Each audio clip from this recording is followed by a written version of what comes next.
ইতিমধ্যে পাসপোর্ট পেতে পুলিশ ভেরিফিকেশনের নিয়ম আমরা বাতিল করে দিয়েছি। জাতীয় রাজস্ব বোর্ড বিলুপ্ত করার সিদ্ধান্ত নেওয়া হয়েছে। এর জায়গায় দুটি পৃথক বিভাগ করা হচ্ছে। এই পর্যন্ত ৭০,০০০ নতুন পাসপোর্ট যা বহুকাল ধরে পুলিশ রিপোর্ট আসার অপেক্ষায় আটকে ছিল তা দ্রুত আবেদনকারীদের হাতে পৌঁছে দেওয়া হয়েছে।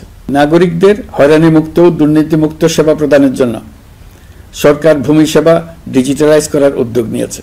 এর অংশ হিসেবে ভূমি মন্ত্রণালয় অনলাইনে ঘরে বসেই জমির খাজনা প্রদান, নাম জারি, জমা খারিজ, খতিয়ান বা পর্চা সার্টিফাইড কপি, মৌজা ম্যাপ বা নকশা প্রদানের কার্যক্রম শুরু করেছে। এই পদ্ধতিতে ভোগান্তি, অস্বচ্ছতা ও দুর্নীতির অবসান হবে। বর্তমানে সারা দেশে পরীক্ষামূলকভাবে এই কার্যক্রম চালু হয়েছে। এগুলোকে ক্রমান্বয়ে আরও জনবান্ধব করে স্থায়ী রূপ দেওয়া হবে। এর লক্ষ্য হবে ক্রমাগতভাবে এই সকল দায়িত্ব সরকারের হাত থেকে নিয়ে সেবাদানকারী ব্যক্তি বা প্রতিষ্ঠানের কাছে ছেড়ে দেওয়া।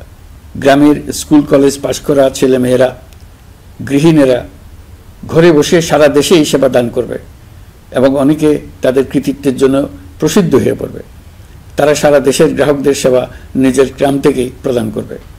রাজস্ব সংস্কার কমিশনের সুপারিশ অনুসারে জাতীয় রাজস্ব বোর্ড বিলুপ্ত করার সিদ্ধান্ত নেওয়া হয়েছে। এর জায়গায় দুটি পৃথক বিভাগ করা হচ্ছে।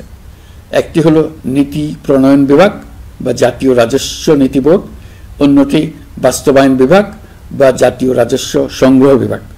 এর ফলে সরকারের পছন্দের ব্যক্তিরা হাজার হাজার কোটি টাকার রাজস্ব ফাঁকি দেওয়ার আর সুযোগ পাবে না। আমি আশা করি পরবর্তীতে যারা সরকারে আসবেন তারাও এই নীতি বহাল রাখবেন।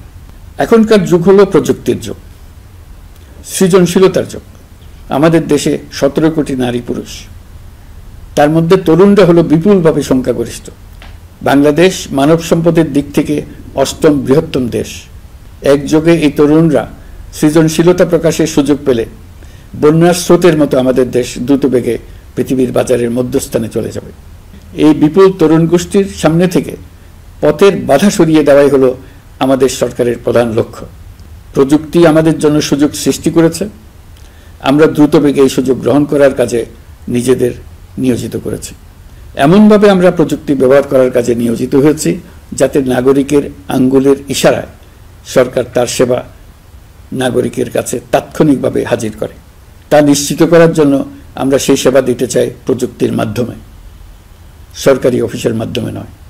ইতিমধ্যে পাসপোর্ট পেতে পুলিশ ভেরিফিকেশনের নিয়ম আমরা বাতিল করে দিয়েছি। এর ফলে বর্তমানে নাগরিকরা আগের চাইতে সহজভাবে পাসপোর্ট সেবা পাচ্ছেন। পুলিশ রিপোর্ট প্রাপ্তির নিয়ম বাতিল করার পর এই পর্যন্ত ৭০,০০০ নতুন পাসপোর্ট যা বহুকাল ধরে পুলিশ রিপোর্ট আসার অপেক্ষায় আটকে ছিল তা দ্রুত আবেদনকারীদের হাতে পৌঁছে দেওয়া হয়েছে।